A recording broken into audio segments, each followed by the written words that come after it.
live in the suburbs. I have 2 children, ages 6 and 9, and it's much easier to raise children in the suburbs than it would be the city. And you used to live in the city, correct? We did live in the city until my son was 1, and then we decided that we didn't want him riding his bike down Grand Avenue. I love being inside of the city. Beautiful, the big buildings, but too stressful for me to live in the city. I like the suburbs because there's less congestion. It's easier to get anywhere, and there's always a lot of parking. You never have to worry about, parallel parking or anything like that. Choosing to live in the city or the burbs is a defining decision many families make. Yet it's a decision based on, well, stereotypes. I try not to get into too many stereotypes, but I understand that there are the, when you get into some of the bigger cities, you will see more of a low-income type situations. I've heard the city tends to be more unsafe. It's really the only one I can think of. That the people that live in the suburbs are not as cultured. They don't understand how to live in the city. They're afraid of the city. They think that people in the city are a bunch of snobs. The belief is usually, if you choose one or the other, you got to give something up. But are there things that are simply non-negotiable? We'll explore this debate on this episode of Blueprint. I'm Nan Zaponte. As an industrial designer, I spent years admiring the great designs of products, vehicles, and architecture from all over the world. But I found architecture to be the most captivating. I love learning about each building, discovering the characteristics that make it unique, and understanding the purpose behind its design. Most of all, I love hearing the stories behind each structure and seeing God's plan in putting it all together. Join us as we discover the blueprint of the buildings and structures inside the Iglesia de Cristo. DuPage County. It's about as suburban as it gets. Tract homes, nice schools, and just outside the big city of Chicago.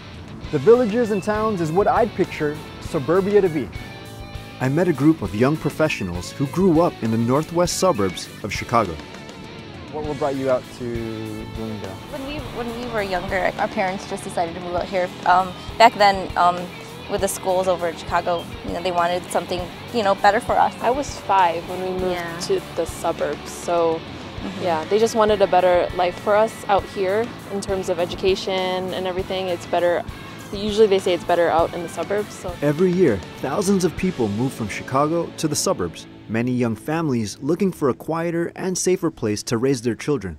In 1991, E.J. Weiser's parents were one of them. Chicago, there was a lot of crime, and they wanted to take us away from that. Coming out to the suburbs just gave us, better childhood, and a safer environment. Right on. So I guess there's just, I guess it would be like quality of life, right? Better quality of life, more opportunities for you guys. And now looking back, do you feel that kind of is true, or? It made it easier for us to grow up in this type of environment. We weren't necessarily exposed to as many things that we could have been growing up in the city and going to city schools. But for their families, moving to the suburbs also had its challenges. Leslie remembers the sacrifices her parents made, balancing a desire to have a quiet life in the suburb while still attending services in the Chicago House of Worship, the closest Church of Christ congregation at the time. I think I was about 6, we moved out to the suburbs. And then from those years, so it was 11 years, we were commuting back and forth to attend worship service. On a bad day, what does that look like? Oh, it could be anywhere from an hour to an hour and a half if traffic is bad or weather is bad. So, and my dad was an officer, so all the more we had to be early. An hour trip to go to worship service wasn't a burden, it was life. That's just how we knew it. After 11 years of traveling back and forth to Chicago, and as more INC members moved to the suburbs, the Congregation of Bloomingdale was established in 1997, a congregation that Leslie, and now her own family, continue to be a part of. Being able to raise my family here is definitely a blessing, because growing up here and being so active taught us not only to love the local, but in turn to love the church, and that's how we want to raise our children. Yeli Romero was only 4 years old when her family moved to the suburbs. While she now lives in Chicago as she works on her master's degree in architecture, she commutes back to Bloomingdale twice a week to sing in the choir. she met us at the Bloomingdale Worship Building to give us a tour. Sister Yelly. Brother. Hi, nice to finally see Nice to you. meet you. So we're here. Yep, This is your local. Yes. And you were here for some of the for the renovation. Yes, I was. I'm actually really excited to see the renovation. Okay, yeah. You mind taking us on a Sure, tour? you can check it out. Cool, let's go check it out, guys.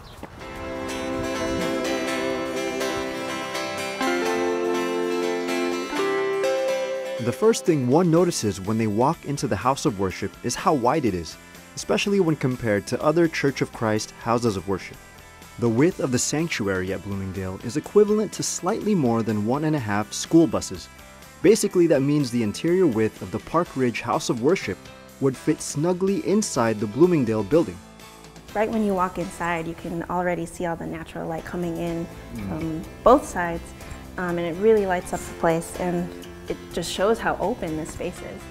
Windows run along both sides of the width of the building, allowing for natural light to enter throughout the entire space, giving it a more open feel. In our sanctuary, what I love are the chandeliers. So can you kind of take us through the process? They actually had to put all the... Sure, yeah, all those little gems and everything, they had to hang them. Well, they cleaned them, and they were wearing, white gloves, had to hang them on precisely the way, yeah. So it's kind of like a clean room. Yeah. Where they had to do all that. Yeah. When we were pulling into the building, I would have never expected it to look like this inside. Such a wide open sanctuary. Though it seems that the renovation inside was minimal, the intricate details revealed the great work put into transforming this room into a sanctuary of the Church of Christ. I know you mentioned you like the detail work, right? So the pulpit area, the tribuna, was this already here, or? This was all constructed. The detail was sent from the Philippines. Our offering box, the chairs were sent from the Philippines. Wow. Yeah, and you really see the detail work that goes into some of the molding and even the carving. It's really intricate compared to the simplicity, but it somehow still all works together. The majority of the work in the sanctuary focused on the pulpit area. This included adding elevation to the pulpit, which in turn raised the position of the choir, allowing for the sound of the choir to travel more effectively throughout the entire sanctuary. So you had mentioned that, what was the original height at before? Actually the height was right there. And that was it? So and that was it. So we raised it maybe about 6 more steps for the choir loft. Oh, from this sight line, it looks like it would be about, what, right here? Yeah. Oh, that's a lot of work. Those weren't the only additions though. Molding was added along the entire pulpit. And then this, right? And then there's the secret door. Secret door. So the molding does cover up the framing really, just to camouflage it with the rest of the Can we open wall. it? Sure, yeah. So it just leads into there. That's cool. Yeah. Nice. Yep. I really like that. Do you know why they chose to do that as opposed to just having a regular door? I guess my assumption would be to keep it not so distracting. Right, it's more discreet. Yeah. And just really blend all the walls together. Right, so then the molding just continues on all around. And even where the walls kind of fold together, they still follow that same molding. It looks pretty seamless. I remember if I would sit in the congregation and I would just kind of follow with my eye the different patterns. And yeah, it's simple, but it's those things that show the care. And that attention during the renovation left a deep impression on Yelly, who was just about to begin college when the renovation began and wasn't sure what field she wanted to pursue. Whenever I'd come here with my dad, I would just see it wasn't just him and the construction workers, it was a lot of brethren. And they were all pitching in as much as they could. I just remember this sanctuary was just all bare bones. It was just framing and just dust everywhere. I just remember seeing the joy in their faces because they knew this sanctuary was going to be beautiful at the end. It was all going to be worth it. Today, now with a bachelor's degree in architecture and working on a graduate degree, Yelly is getting her chance to apply her education and love for the details of INC houses of worship to her work. So also, even though you weren't able to really help for the renovation here, from my understanding, you were able to help with another congregation? Yeah, I was actually asked to draw the plans for the locale of Detroit's renovation. It would be the most meaningful assignment in her young career. That a space like that is sacred and it's holy. It has to be perfect. you know, not just for Detroit, but, you know, because it is an INC chapel. And my dad and I, he helped me, and we went over to Detroit, we measured the place, and then I started to draw it up, see what we could come up with. The process took Yeli 1 month to complete. When I had finished drawing up the plans, I had it submitted to our district minister, and I believe he also asked for a second opinion or a second party to kind of, you know, double check everything. From there, it was all of a sudden, okay, they're going to start renovation. What are your hopes in the future as far as like your degree and your involvement with? I want to continue to help the church, and in the future, God willing, I would be the ones to design the chapels for renovations or even ground up. That's just something I'll admit I didn't have much interest in at first, but I really, as time went on, I think I had a lot more appreciation for, you know, the little details, and then, you know, the big picture kind of thing, especially with the church. God willing, your answers, your prayers will be answered. So. Well, congratulations on all the opportunities. Thank you. And thank you. Thank you. Yeli wasn't the only one impacted by the renovation of Bloomingdale. From the construction workers who traveled hours to be part of the work, to the volunteers from Bloomingdale who wanted to just be there to help with whatever was needed. The 6 weeks of round-the-clock work was a labor of love. This was especially true for Fred Reed. I felt part of it, you know, it's a family. I felt at home, so I felt like one of them. When construction of the Bloomingdale building began in 2011, Fred had just been a member of the Church of Christ for a little over a year. One thing about, I gotta say about Brother Rade, he has always encouraged me, come participate, come participate, come participate, come participate. He always included me.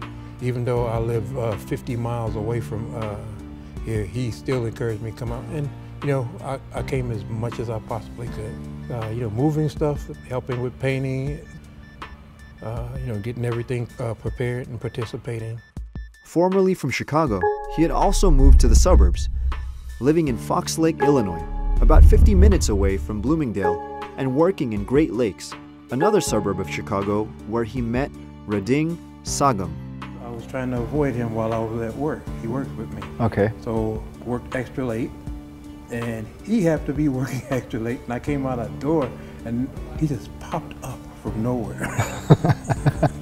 And I listened to the message at the EVM, and strangely enough, the entire lesson looked like it was pointing fingers at me the entire time. So, wow, it was jaw-dropping experience, and I had lots of questions.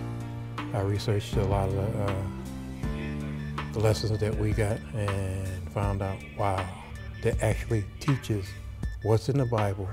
You don't have to wonder or imagine.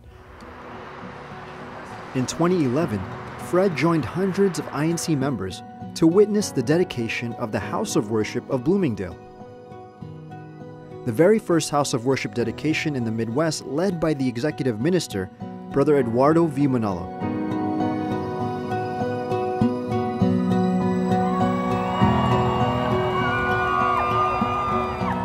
They love us all, and that's the most beautiful gift God could give anyone, is to have one of his servants love you so much that they practically lay down their life, which is basically what he does when he goes to all these countries that I read about every day. 6 years later, Fred feels as much or even more so connected to the worship building he helped build. Oh, this is home. This is home. I guess the scripture, I like to live all the days of my life, you know, in your house, Lord. And this is where I get my prayers answered, having devotional prayers. The nights that I have to guard, yeah, I take special time out and spend a little extra time so I can, you know, I can kneel and I can pray in the house of worship. Yeah, this is home. A new worship building in a new neighborhood usually opens up opportunities for a chance to build bonds with a new community. Super Kids, this is an awesome thing for the group to be doing, for the church to be doing for us. I really believe that when groups and neighborhoods and residents get together with their government, and on projects like this, that's what makes community. And the stronger that relationship is, the better for the community. I firmly believe that. I think it's a phenomenal relationship, and can't say enough about what you guys do every year you're here. And it's you were talking about the weather might have been inclement today, but if you remember the past years, your fingers were so cold because we were working out in the cold. So again, the commitment, it means a lot. I believe neighborhoods benefit from the church. We do our best to be of help to our fellow man. So I believe every community can benefit as the church continues to establish its roots there. Establishing roots is something Brother Ed Lopez, the son of Cecilio Lopez, a pioneer of the Chicago congregation and pretty much all of northern Midwest, is very familiar with. He witnessed firsthand how the lives of early pioneers revolve around the worship building and how the worship service anchored them as they struggled to settle into a new country. When it began, many lived far from the place of worship.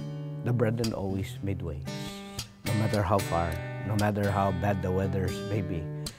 There could be snowstorms, blizzards as they call it. We've experienced them where public transportation won't run because it's snow-filled roads.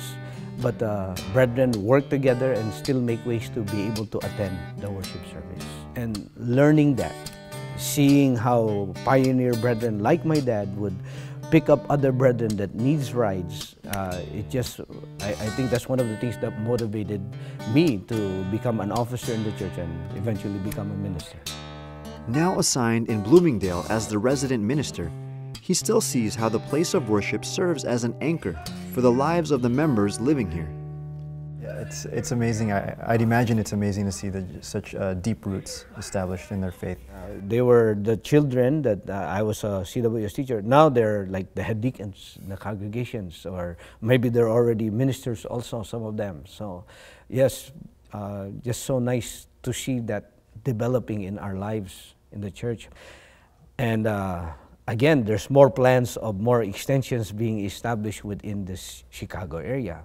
Now with so many other brethren residing there, and we just make it better for them to be able to uphold their services to God. I have to admit, as we drove from Chicago to Bloomingdale, I wasn't sure about what story we would find in the burbs. The photos of the renovation seemed like a simple transformation. Moldings here, a color change there, but I was completely wrong. I think in all the ways that made this worship building and even this area seemingly unassuming are all the ways it made it special. Very much like this group of pioneers whose lives are woven deeply into the history of the building. Well, I will say, okay, I'll admit, I'm the oldest of the group here. So we experienced a lot of, we experienced a lot of our firsts here. We weren't necessarily put in Bloomingdale to make Bloomingdale Bloomingdale, right? I also think that Bloomingdale itself has impacted us. It has made me who I am, you know, and it has reminded me of my faith. It has reminded me of my duties, you know. For us, because we went through those times where we were moving from place to place, we had to help.